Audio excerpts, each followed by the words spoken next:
Não, eu, Peter Turguniev, não tenho nada a ver com isso.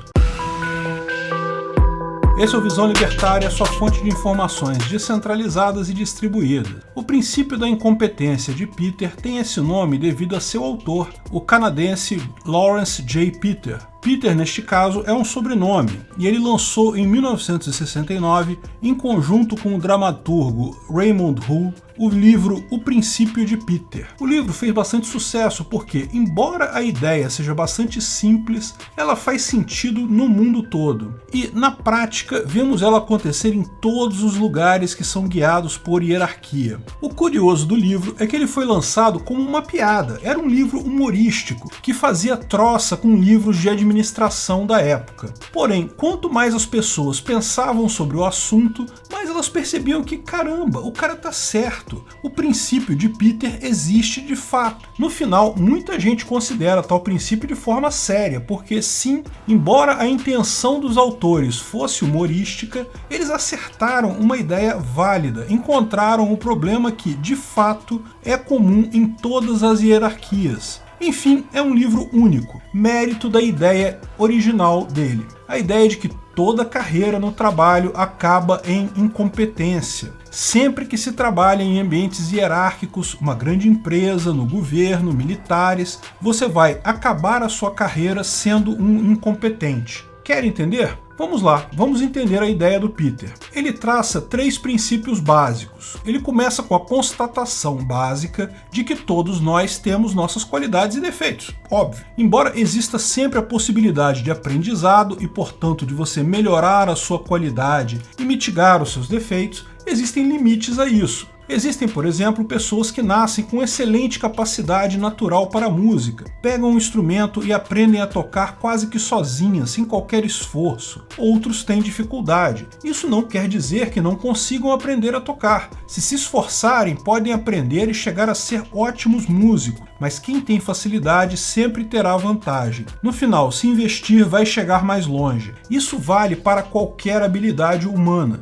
Então, o primeiro ponto a se considerar é: todos nós temos limites na nossa capacidade, além dos quais não vamos conseguir desempenhar determinada atividade com qualidade. O ponto a seguir na ideia também não é controverso. Consiste em entender que num sistema hierárquico as qualidades exigidas a cada nível são diferentes. Quando se está no nível mais baixo da hierarquia, tipicamente você obedece ordens e o seu valor é dado pela sua capacidade técnica de exercer aquele trabalho. Estar na parte mais baixa da carreira não necessariamente significa ser desqualificado ou ganhar pouco. De fato, um médico, um enfermeiro, um engenheiro, um programador, todos eles estão na base da sua carreira e são pessoas competentes e que ganham muito bem. Eu vou tomar como base para esse exemplo uma carreira técnica de desenvolvedor de sistemas, simplesmente porque ela me é muito familiar. Mas entenda que isso vale para qualquer carreira. Existem, lógico, programadores ótimos que ganham até mais do que seus chefes por aí, por um motivo muito simples. Ser um bom programador é muito diferente de ser um bom chefe. Chefiar uma equipe de desenvolvimento de sistemas é muito diferente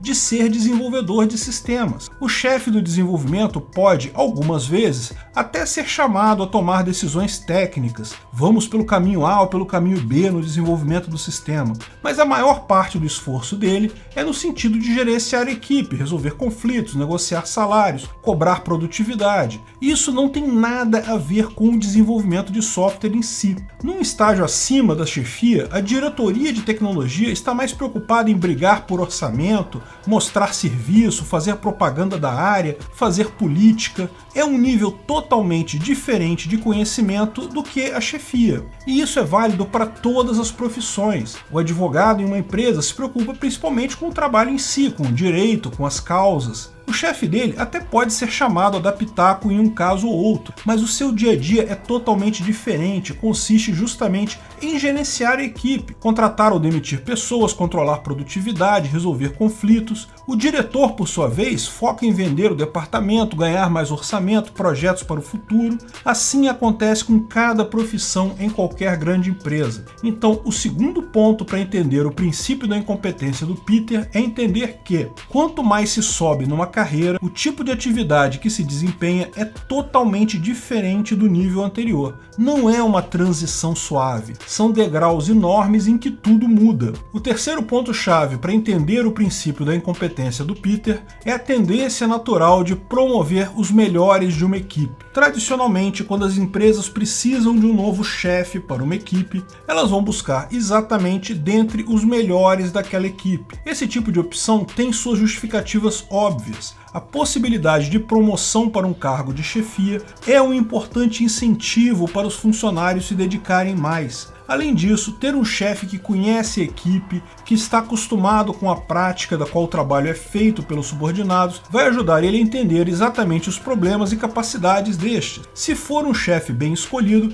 pode ser uma pessoa respeitada por seus subordinados. Você pode ver que esses 3 pontos, tomados isoladamente, são plenamente óbvios e claros. Mas agora pense no que isso significa quando você junta os 3. Você tem uma equipe de programadores, o cargo de chefe ficou vago por qualquer motivo que seja, então agora você vai pegar o seu melhor programador e promover ele a chefe. Isso significa 2 coisas. Primeiro, você perdeu o seu melhor programador. Segundo, você ganhou um chefe inexperiente. Lembra, as tarefas de ambos são fundamentalmente diferentes. Ele vai ter que aprender do zero a ser chefe. Eu sei disso porque, particularmente em determinado momento da minha carreira, eu passei por essa exata situação. Mas vamos supor que, ao contrário de mim, que acabei desistindo, pedindo demissão porque eu queria voltar a programar, o cara se esforce e aprenda de fato o ofício de chefe. E acaba aprendendo bem, acaba se tornando um bom chefe. Na verdade, acaba se tornando o melhor chefe de todas as equipes de tecnologia. Daí fica vago o cargo de diretor de tecnologia da empresa. Da mesma forma, a empresa vai escolher o melhor chefe daquela área para ser o novo diretor.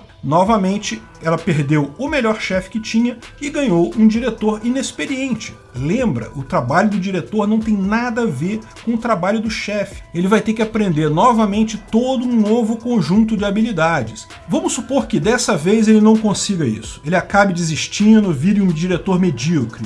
Isso significa que ele não será mais promovido. Vai encerrar a sua carreira ali sendo um diretor incompetente. Mas suponha que ele seja competente e seja promovido de novo, o ciclo se repete. O fato é que todos acabam a carreira quando atingem uma posição hierárquica da qual não conseguem mais cumprir bem a função. Todo mundo acaba incompetente. Em qualquer estrutura hierárquica, todas as pessoas acabam suas carreiras sendo incompetentes. O fato é que tal decorrência é tão lógica que não surpreende o livro dele ser levado a sério. O fato é que vemos isso acontecer em todos os lugares.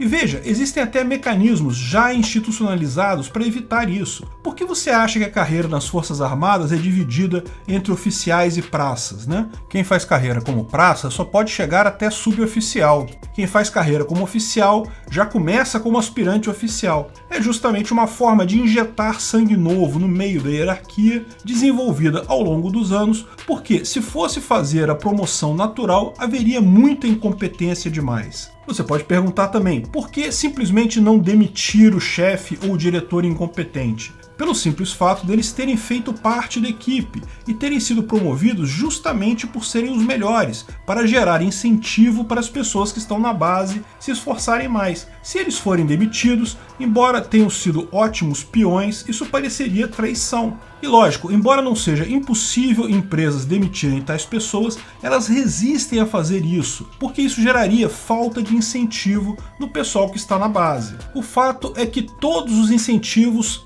vão no mesmo sentido e geram um resultado fatalmente errado. No final, não tem como fugir. Em todas as grandes hierarquias, todas as pessoas terminam sua carreira como incompetentes. No final, fala a verdade, olha ao seu lado. Se você trabalha numa grande hierarquia, já percebeu isso, né? Parece que promovem as pessoas pela quantidade de merda na cabeça. Mas você pode estar pensando, o que isso tem a ver com libertarianismo e anarcocapitalismo? Bem, tem tudo a ver. Porque no final, isso é a representação clara do problema do cálculo econômico e do custo de transação. O problema do cálculo econômico, como já explicamos no vídeo por que o cálculo econômico é impossível no socialismo, também indica que quanto mais centralizadas forem as decisões, mais ineficientes elas serão. Todo planejamento central é inerentemente ineficiente. Portanto, é só natural que toda hierarquia, quanto maior seja, menos eficientes sejam. Mas ainda cabe um questionamento: por que então existem grandes empresas organizadas em hierarquia?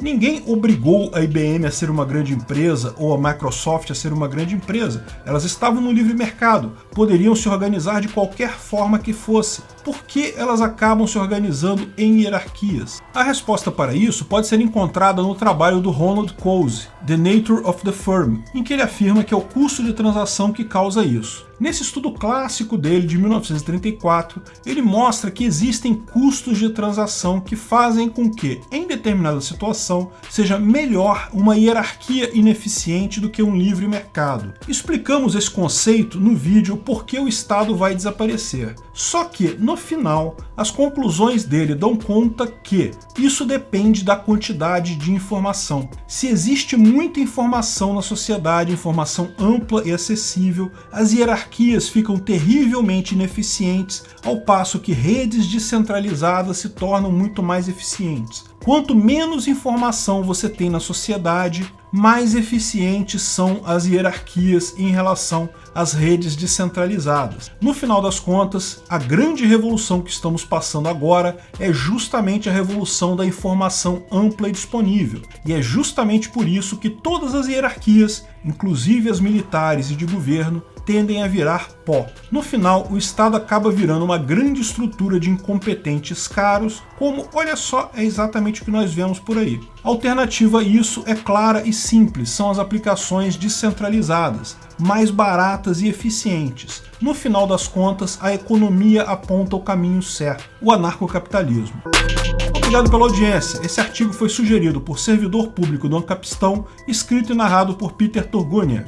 Esse vídeo foi um oferecimento de armataweb.com, cloud e serviços de data center, 100% de compromisso com a satisfação e privacidade dos clientes. Aceitamos Bitcoin, veja o link na descrição do vídeo. Se você gostou desse vídeo, clique no like e compartilhe ele em suas redes sociais. Se inscreva no canal para nos ajudar, clicando no botão vermelho abaixo. Se quiser ser avisado de novos vídeos, clique no sininho ao lado. Até a próxima!